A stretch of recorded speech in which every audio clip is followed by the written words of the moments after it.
교육 전문 컨설팅 그룹 어드미션 마스터스 진아킴입니다. 우리가 살아가면서 자주 쓰게 되는 말 중 하나가 첫 단추를 잘 꿰야 한다는 것입니다. 시작을 준비하고 실행하는 데 있어서 그만큼 신중해야 한다는 의미로 해석할 수 있습니다. 학생과 부모들을 상담하다 보면 꼭 마주치게 되는 이슈 중 하나가 전공에 관한 것입니다.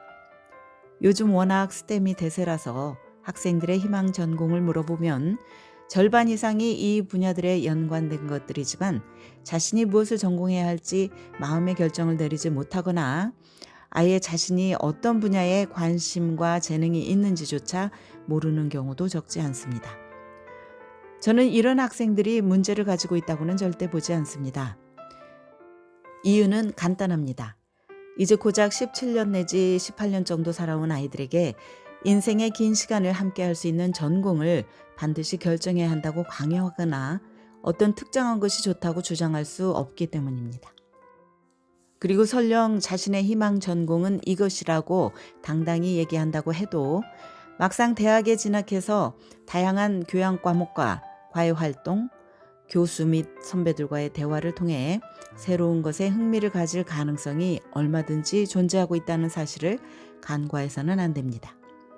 우리가 나이가 들어가면서 인생관이나 삶의 가치가 바뀌는 것처럼 어린 학생들도 자신의 관심사나 희망, 목적은 언제든 바뀔 수 있는 것입니다.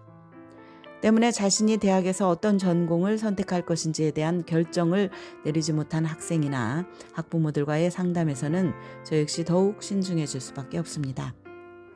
고등학교에서 공부하는 과목들의 성적과 과외활동 내용을 분석하고 인터뷰를 하면서 학생이 가지고 있는 생각을 통해 어떤 결정, 즉 전공을 결정할 것인지 아니면 대학 진학 후 결정하도록 놔둘 것인지에 함께 고민하게 됩니다. 양쪽 모두 장단점이 있기 때문에 이에 대한 충분한 검토도 병행을 합니다. 그런데 만약 결정을 미루는 쪽으로 흘러가게 되면 꼭 나오는 질문이 전공을 결정하지 않았을 경우 합격 가능성이 낮아지지 않느냐는 것입니다. 이에 대한 대답은 그럴 수도 있고 아닐 수도 있다입니다. 대학들은 전공을 결정하지 않은 지원자들을 해마다 접하고 있고 이 같은 솔직함을 존중하고 있으며 이것이 입학 사정에서 악영향이나 차별을 주지는 않습니다. 하지만 훨씬 더 뛰어난 실력을 보여줘야 하고 강한 입학 의지와 관심을 지원서와 에세이에 충분히 담아 놓아야 합니다. 또 스템 분야의 경우 해마다 지원자들이 넘치기 때문에 대학 입학 후 이 분야의 전공을 선택하려면 기회가 매우 적을 수밖에 없다는 점도 기억해야 합니다. 또 매년 하버드 대학에 입학한 학생들 중에 희망 전공을 결정하지 않고 지원한 학생들은 보통 2%에서 8% 안팎이라는 사실도 기억하길 바랍니다. 그렇다면 90%가 넘는 대부분의 지원자들은 명문대 지원 시 전공을 정해서 지원하고 있다는 뜻입니다. 물론 지원자 전체로 보면 50%가 넘는 학생들이 미전공으로 대학을 지원하고 있습니다. 하지만 전공을 선택하고 입학한 학생들과 비교할 때 아무래도 출발이 늦어지는 것도 감안해야 합니다.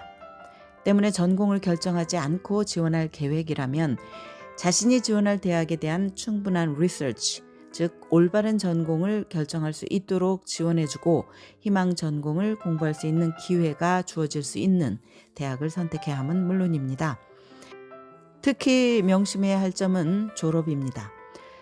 사실 이것은 전공을 선택한 경우에도 해당이 되지만 중간에 전공이 바뀌면 졸업이 늦어질 가능성도 높아집니다. 또 이것은 곧 학비 부담이 증가한다는 뜻이 되기도 합니다. 마찬가지로 전공을 결정하지 않고 진학한 경우 더 많은 노력과 판단을 통해 가급적 빠른 시간 내에 전공을 결정하는 것이 중요합니다. 전공을 선택하고 안 하고를 첫 단추라고 정의할 수는 없습니다. 대신 어느 쪽을 선택하든 4년이라는 시간 속에서 제대로 방향을 잡아 원하는 결과를 얻어낼 수 있도록 최선을 다해야 합니다. 지금까지 교육 전문 컨설팅 그룹 어드미션 마스터스 진아킴이었습니다.